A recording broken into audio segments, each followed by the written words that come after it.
And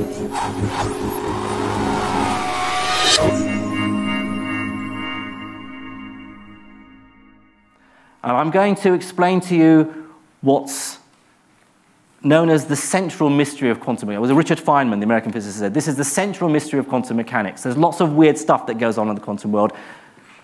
Hit you with this, and it basically tells you what it's all about. It's called the two-slit experiment.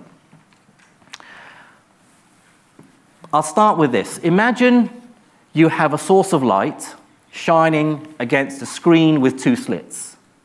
Now, for the pedants in the audience, this source of light has to be monochromatic light, light of a particular wavelength, whereas, of course, a light bulb is white light, and that's made up of all the colors of the spectrum, lots of different wavelengths. But imagine this is just a single wavelength of light, and you can see the light is coming out in waves like ripples in a pond.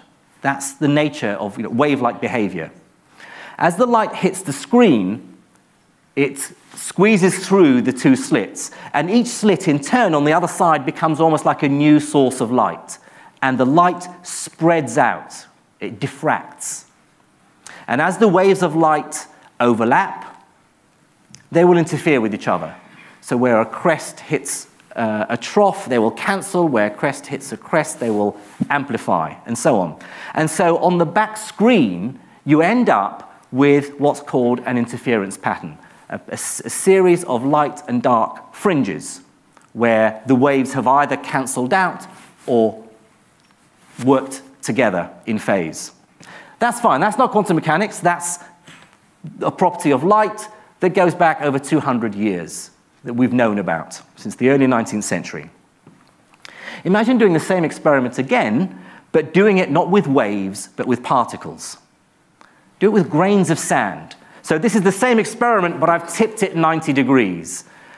Rather than waves that are spread out that wash up against the two slits and squeeze through, here you've got individual particles of sand, and each particle will either go through one slit or the other. And so you see they will sort of drain through, and you get two bumps underneath each of the slits. So the two peaks is reminiscent of particle-like behavior, whereas the multiple pattern of interference is wave-like behavior. What if we do the same experiment with atoms? Well, so imagine we have an atom gun, something that can fire atoms, a stream of atoms. You can't see them because they're very small. Let's block off one of the two slits. So these two slits are the dimensions and separation of the slits is chosen appropriately to show us how atoms do things. And so far, so good. Nothing strange here. You'll see a lot of atoms hitting the back screen. So this will now have to be some sort of photosensitive screen whereby when an atom hits it, it'll give off a little flash of light to say the atom has arrived here. So the atoms are arriving as these little pinpricks of light that we see. Of course, a lot of the atoms will be blocked by the first screen. They won't go through that slit. But those that do get through to the other side, you can see there's a bit of spreading of the atoms. But if we didn't know anything about atoms, we'd say, well, that's fine, we can understand that. A lot of the atoms are going clean through the slit. Some are sort of maybe bouncing off the edge of the slit, and so they're sort of being deflected a bit, which is why you get a bit of a spread. The first mystery of quantum mechanics comes when we open the second slit. Because now we see something that's very much like the interference pattern we got with light. Rather than having two bands of spots where the atoms have gone through the two slits, it's as though the atoms have gone through the slits behaving like waves, and you get interference of the waves, and you get these bands. If we know nothing about atoms or quantum mechanics, you could try and rationalize it and say, well, maybe atoms behave in a very strange way, and only a certain number of them are allowed to all sit together. And so, me and my gang, we're all going to go on this slit. No, sorry, no room for you. You go to the next slit above. And by the way, there's this rule that no one can go in between the two bands, but a few naughty atoms do. So there's a bit of a scatter. There could be some forces between atoms that make them coordinate their actions in a way to give this pattern. That's not mysterious. That's just, we just don't know how atoms do things. But we can be clever, and we can force the issue. What if we were to not send the atoms all through at once, but send them through one at a time?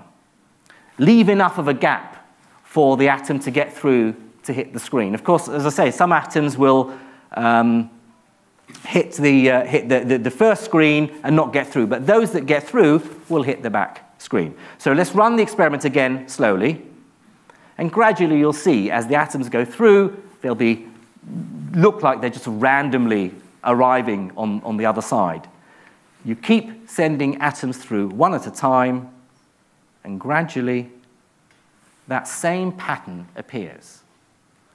So each atom by itself is somehow contributing its small part to the overall wave-like behavior that we see in the interference pattern.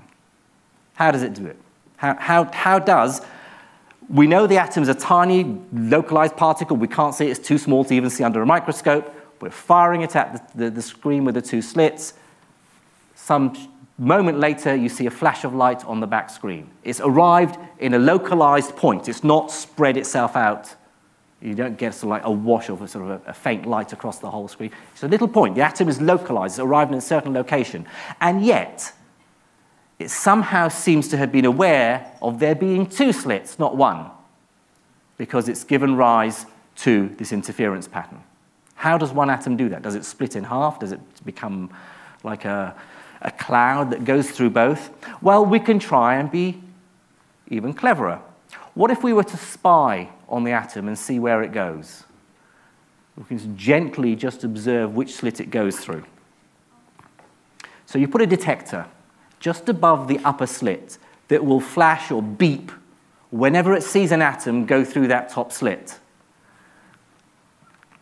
Sure enough, you fire the atoms through, one at a time. 50% of the time, the detector will beep. The other 50% of the time it doesn't, the assumption being that the atom has gone through the lower slit. But of course, I've been cheeky here. I haven't shown you the results of the experiment. That's what you get. 50% of the time, it beeps, and you see a spot arrive adjacent to the upper slit. The other half of the time, it doesn't beep, but you see a spot arrive at the lower slit. So, yeah, it's picked out the atoms that have gone through the upper slit and not the ones that have gone through. So each atom does go through one slit or the other. But that's a different result to what we had earlier. So here's the last bit of sneakiness that we can play with atoms. Surely now, we're going to get to grips with it. Leave the detector there, but just very quietly go and unplug it. Don't let the atoms know that you're not spying on them. Make them think that you're still detecting them. So, yeah, okay, we're going to run the experiment. Atoms, okay, get ready, one at a time. We're going to be checking on you. All right, so run the experiment again.